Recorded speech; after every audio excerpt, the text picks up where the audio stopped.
महाराजगंज जनपद के सोहगी बरवा स्थित रामग्राम कन्हैया बाबा के स्थान पर उत्खनन कार्य का शुभारंभ केंद्रीय वित्त राज्य मंत्री पंकज चौधरी द्वारा किया गया। केंद्रीय वित्त राज्य मंत्री ने जिला पंचायत अध्यक्ष, विधायक सदर, विधायक पनियरा और भाजपा जिलाध्यक्ष के साथ पूजन अर्चन कर नारियल तोड़कर उत्खनन कार्य का शुभारंभ किया।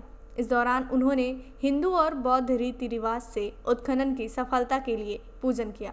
जन समुदाय को संबोधित करते हुए उन्होंने कहा कि भारतीय पुरातत्व सर्वेक्षण द्वारा रामग्राम का उत्खनन लंबे समय का प्रयास है। मैंने संसद सहित सभी मंचों पर रामग्राम की महत्ता का मुद्दा उठाया और इसके उत्खनन की मांग की। आज मुझे बेहद खुशी है कि मेरा प्रयास सफल हुआ और आज से उत्खनन का कार्य ASI द्वारा शुरू किया गया है।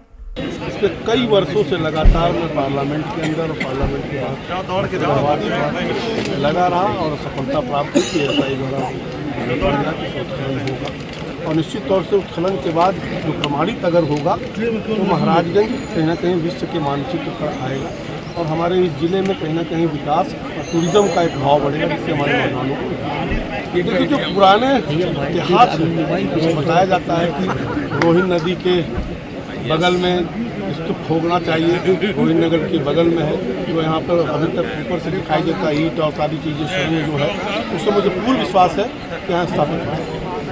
ट्रेनिंग सेंटर में 64 प्रकार की ट्रेनिंग दी जाएगी और 60 से 70 लोगों की रहने खाने की व्यवस्था है कि अगर लोग चाहें वहाँ रह करके खा करके और ट्रेनिंग ले सकते हैं। और साथ ही साथ बैंक उनको चेक करती है कि उनको फिर फाइनेंस की आवश्यकता होती है तो बैंक उसमें फाइनेंस भी करती है। अभी तक का जो रिकॉर्ड है कि जितने लोग ट्रेनिंग से निकले हैं करीब 77% लोगों को बैंक से लोन देकर स्वरोजगार करने का अवसर दिया गया है। तीसरा जो हमारे ज़िले में एक नेक्सा का ये शोरूम खुला है, निश्चित तौर से हमारे ज़िले में एक हाइब्रिड कारों का इससे कहीं ना कहीं सृजन होगा और लोग ज़िले के लोगों को लाभ होगा। सर बटेंगे तो कटेंगे और एक है तो सेफ रहेंगे, दो नारे एक प्रधानमंत्री ने और एक मुख्यमंत्री ने दिया।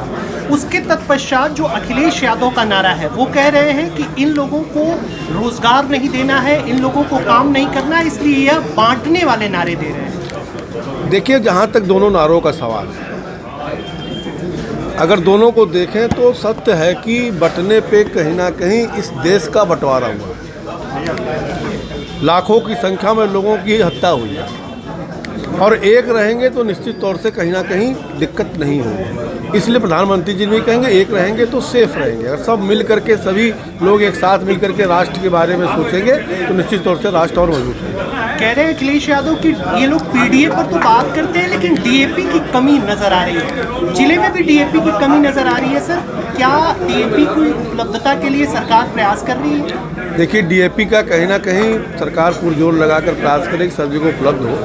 और जो अखिलेश यादव जी बोल रहे हैं, आप सबको ध्यान है, मीडिया के लोग हैं, कि जब अखिलेश की सरकार रहती थी तो रात भर लाइन लगती थी और डंडे भी चला करते थे। ऐसी स्थिति कम से कम भारतीय जनता पार्टी की सरकार में नहीं है।